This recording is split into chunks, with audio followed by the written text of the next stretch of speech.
the record is there. The government will continue. Over time, whichever time they wake up, they will pay. And that's what will happen. The only thing is that the inconvenience of the trauma of losing your own people, and government come and say, sorry, to help you to come over the trauma of losing a precious relation. We are going to give you some money to manage your life. Maybe those people killed our breadwinners. And some of them probably are widows, are waiting for compensation 10 months after. And then you ask yourself, is it when they bring the money eventually, who will they give it to? To the dead relation of the dead people, and then it doesn't join. If those states need to do compensation, let them do it quick so that these things will be forgotten. The Igbo say, ENUGU.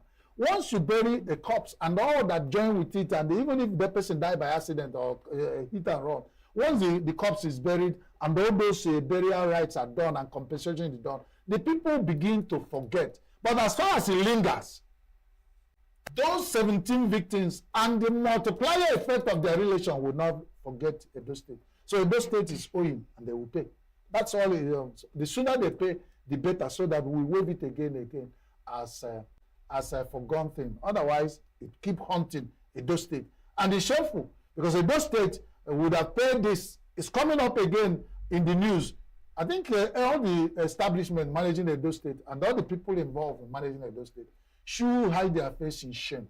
Because I'm sure they spend much more than this doing other things that if they really value those lives lost and they promise with their mouth they will pay, by now we expect they would have paid.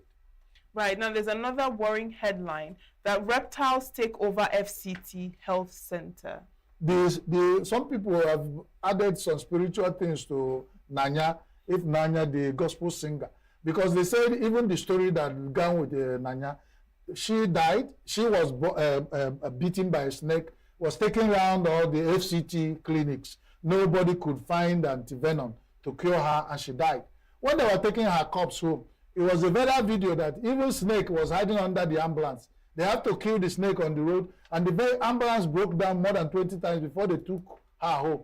And all the people that have been going there have been waking up and dreaming of snakes. So snake, it may be the spirit of Nanya. I'm not an exotic person or a spiritual person.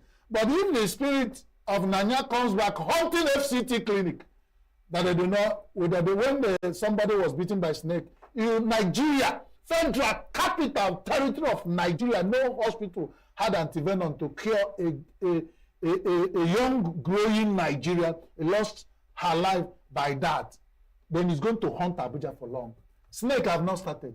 Pythons will soon start taking over clinics, until they find the venoms and keep it there. They start displaying the venom in the street so that snake will leave Abuja. Otherwise, what happened in the recent past will happen now that he's taking over. When you buy the doctors and even buy the Minister of Health in Abuja, they all stay in Abuja. All the MDAs in health, association, department, ministries, agencies are linked up with the health of Nigerians.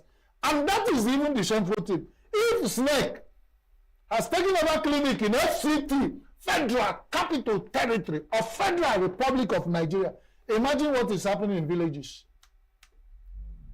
So, what is going to hurt Nigerian politicians and people in establishment that are not doing what they're supposed to do is warming up.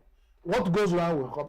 They will soon wake up in their houses, open their very among cars and the engine. In the engine, the snakes will hide in there, even under their seats. Snake, you remember the biblical days of Moses and snake will soon take over the street of Abuja if they did not go and handle this and compensate the spirit of Nanya. And that is a lesson for what the spirit of young Nigerians who are losing their life in things that are preventable will do to Nigeria. All right, then. I don't know if we can take just one more. Attack on police facilities.